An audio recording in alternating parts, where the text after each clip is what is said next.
Campuchia và Thái Lan tuyên bố ngừng bắn ngay lập tức, không kèm theo điều kiện.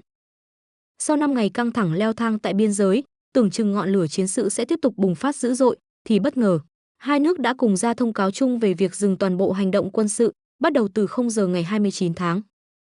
Trong buổi họp báo tổ chức tại Malaysia chiều 28, Thủ tướng Campuchia, ông Hun Manet, cùng với quyền Thủ tướng Thái Lan, ông Phum Thum Wechai Achai, đã cùng nhau xác nhận việc hai quốc gia đạt được đồng thuận về ngừng bắn toàn diện và ngay tức thì. Bản thỏa thuận khiến cả khu vực và quốc tế bất ngờ, không chỉ bởi tính đột ngột mà còn do những yếu tố hậu trường chưa được công bố rõ ràng. Điều đáng lưu tâm là bối cảnh của buổi họp báo này được tổ chức tại trung tâm hành chính của Malaysia, thành phố Putrajaya, dưới sự điều phối trực tiếp của Thủ tướng nước chủ nhà, ông Anwar Ibrahim. Malaysia không chỉ đóng vai trò nước chủ trì, mà còn đảm nhiệm vị trí trung gian hòa giải chủ chốt trong tiến trình đàm phán. Ông Anwar đồng thời cam kết sẽ triển khai một đội quan sát viên độc lập nhằm bảo đảm việc thực thi nghiêm túc thỏa thuận ngừng bắn giữa hai nước láng giềng. Đáng chú ý hơn, phía sau hậu trường còn có dấu hiệu can dự gián tiếp nhưng không thể phủ nhận của hai cường quốc, Mỹ và Trung Quốc. Trong phần phát biểu của mình, cả hai nhà lãnh đạo Campuchia và Thái Lan đều công khai cảm ơn Tổng thống Hoa Kỳ Donald Trump và Chủ tịch Trung Quốc, những người đã được cho là đã đóng vai trò thúc đẩy các cuộc trao đổi trong thời gian căng thẳng leo thang. Tình thế biên giới tưởng như nội bộ giữa hai nước Đông Nam Á này đã nhanh chóng trở thành vấn đề quốc tế, thu hút sự quan tâm sâu sát của các bên lớn. Thủ tướng Hun Manet, dù chỉ mới nhậm chức chưa tròn 1 năm, tỏ rõ thái độ hợp tác và thiện chí trong lần gặp đầu tiên với người đồng cấp Thái Lan. Ông nhận định đây là thời cơ quý báu để Campuchia và Thái Lan xích lại gần nhau, gác bỏ bất đồng và tái thiết lập cơ chế đối thoại song phương. Thủ tướng Anwar, trong vai trò trung gian, cũng bày tỏ kỳ vọng về một nền tảng lâu dài cho hòa giải và ổn định khu vực. Từ phía Thái Lan, quyền Thủ tướng Phum Thum thể hiện thái độ tích cực, cho rằng đây là biểu hiện rõ ràng về mong muốn giải quyết xung đột bằng biện pháp hòa bình. Tuy nhiên, ông không quên lưu ý rằng hiệu quả của lệnh ngừng bắn phụ thuộc vào sự thành tâm thực thi từ cả hai phía, một lời nhắc nhở thận trọng trong bối cảnh dư luận Thái Lan vẫn còn chia rẽ sau những ngày xung đột căng thẳng. Nguyên nhân của cuộc giao tranh xuất phát từ những tranh cãi liên quan đến vị trí bố trí pháo binh, các hoạt động quân sự không xác định rõ ràng và đặc biệt là cáo buộc lẫn nhau về việc lợi dụng công trình dân sự cho mục đích quân sự. Những cuộc nã pháo qua lại, cùng với hình ảnh một sòng bạc bị phá hủy lan truyền rộng rãi, đã thổi bùng sự giận dữ trong công chúng hai nước. Những buổi truy điệu binh lính tử trận làm tăng thêm sức ép đối với chính phủ mỗi bên. Trong bối cảnh đó, việc đạt được thỏa thuận ngừng bắn chỉ sau chưa đầy 1 tuần là một bước ngoặt lớn, không chỉ với quan hệ Campuchia, Thái Lan mà còn là thông điệp mạnh mẽ gửi đến toàn khu vực rằng Đông Nam Á không thể và không nên là điểm xuất phát của một cuộc chiến tranh cục bộ mới. Dẫu vậy, vẫn còn nhiều hoài nghi, liệu lệnh ngừng bắn lần này có duy trì được hòa bình thật sự hay chỉ là một khoảng nghỉ tạm thời giữa hai làn sóng đạn. Việc Malaysia triển khai đội quan sát có thể góp phần duy trì tình trạng yên ổn, nhưng không thể giải quyết tận gốc các vấn đề chủ quyền, lợi ích biên giới hay hoạt động của các nhóm vũ trang bị cho là tội phạm có tổ chức. Hiểm họa tái diễn luôn hiện hữu, bởi cho đến hiện tại, nhóm tác chiến có bất kỳ thỏa thuận dài hạn nào về cơ chế tránh phát sóng được đưa ra. Tuy nhiên, vẫn có tia hy vọng được nhen nhóm. Hai nhà lãnh đạo đã chính thức bắt tay tại Malaysia dưới sự ủng hộ không chỉ từ các quốc gia đã nỗ lực chiếm giữ thành phố này vì việc có được nó sẽ mở đường cho những cuộc tiến công sâu đặt ra lúc này là tuyến đường tiếp tế quan trọng và khiến để bảo vệ thời cơ hòa bình thị trấn khác do Ukraine kiểm soát phải đối mặt với mối đe dọa trực tiếp. Không ít lệnh ngừng bắn từng được ký trong ánh đèn máy quay truyền hình. Theo ông Cheubov, nhưng rồi lại nhanh chóng hiện đang cố gắng vượt qua của những toan tính phía đông để bao vây thành phố thay vì tấn công trực diện. Lệnh ngừng bắn đã có một số chuyển động trên mặt trận Pokrovsk, nhưng liệu ngày mai sẽ là khởi đầu của một nền hòa bình vững bền hay chỉ là tạm cố gắng mở rộng vị trí này, trong khi lực lượng của chúng tôi tập trung vào việc gây ra tổn thất tối đa về nhân lực và trang thiết bị, làm chậm bước tiến của họ và đẩy lùi họ, ông Cheubov nói. Người phát ngôn Cheubov cho rằng quân đội Nga đang tránh một cuộc tấn công trực tiếp và thay vào đó nhắm mục tiêu cô lập Pokrovsk. Nhà phân tích quân sự Ian Matviv cũng giải thích rằng kế hoạch của Nga là bao vây các đơn vị Ukraine bên trong thành phố, cắt đứt đường tiếp tế và nếu có thể sẽ bao vây và tiêu diệt đối phương. Hai trục chiến đấu.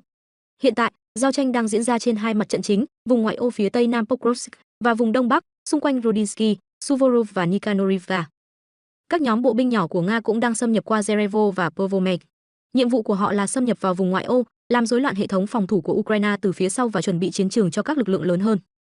Đồng thời, các đơn vị Nga đang cố gắng chiếm Rodinsky hoặc đi vòng qua nó từ phía bắc, điều này sẽ cho phép họ cắt đứt hai tuyến đường tiếp tế chính của Pokrovsk. Thiết bị bay không người lái và các cuộc tấn công mặt đất đang được sử dụng để vô hiệu hóa các tuyến đường tiếp tế này trong khi lực lượng phòng thủ bị bao vây ở rìa thành phố. Đối với lực lượng Nga, sự đồng bộ là rất quan trọng, ông Matviv nói. Nếu các tuyến tiếp tế vẫn còn nguyên vẹn, tổn thất của họ sẽ rất nặng nề. Nếu quân đội Ukraine được tự do cơ động, họ có thể tránh được vòng vây. Mối lo ngại nhiều mặt trận sụp đổ. Nhà phân tích quân sự Kostian Tamasovets cảnh báo rằng mối nguy hiểm không chỉ giới hạn ở Pokrovsk mà còn phản ánh sự suy yếu rộng rãi của các vị trí Ukraine trên nhiều tuyến mặt trận.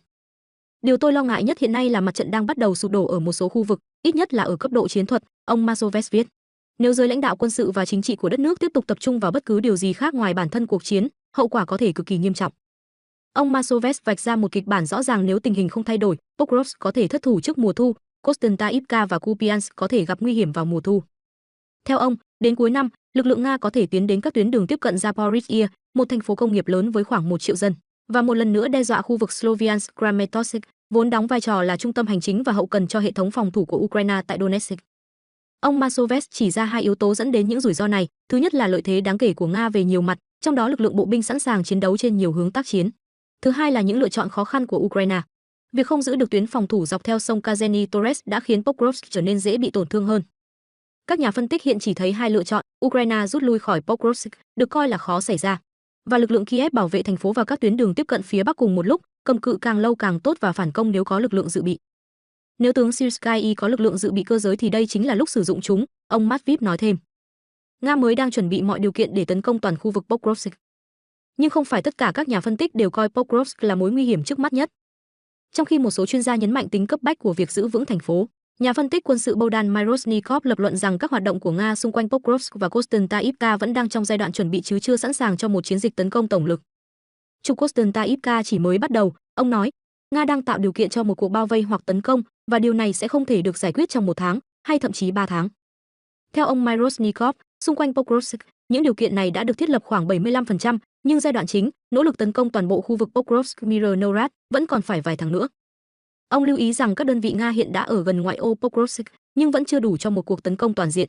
Theo đánh giá của ông, các khu vực khác của mặt trận, Novopavlivka, Kupiansk và Siversk đặt ra mối lo ngại cấp bách hơn vì lực lượng Ukraine ở đó chưa rõ ràng và có ít nguồn lực hơn để ổn định tình hình. Đánh giá những diễn biến tiếp theo. Nếu không có một cuộc phản công lớn để giải phóng các cánh, thành trì Pokrovsk cuối cùng có thể thất thủ. Liệu điều đó có xảy ra trong vòng vài tuần hay thành phố có trụ vững thêm vài tháng nữa hay không vẫn còn đang bỏ ngỏ. Chuyên gia Matviv xác định trục Poltavka, Nova Poltavka, Vozhvizenka là tuyến đường triển vọng nhất cho một cuộc phản công của Ukraine. Một chiến dịch như vậy có thể cắt đứt điểm nhô ra của Nga, giảm bớt áp lực lên Konstantinivka và khôi phục tuyến tiếp tế dọc theo đường cao tốc T0504.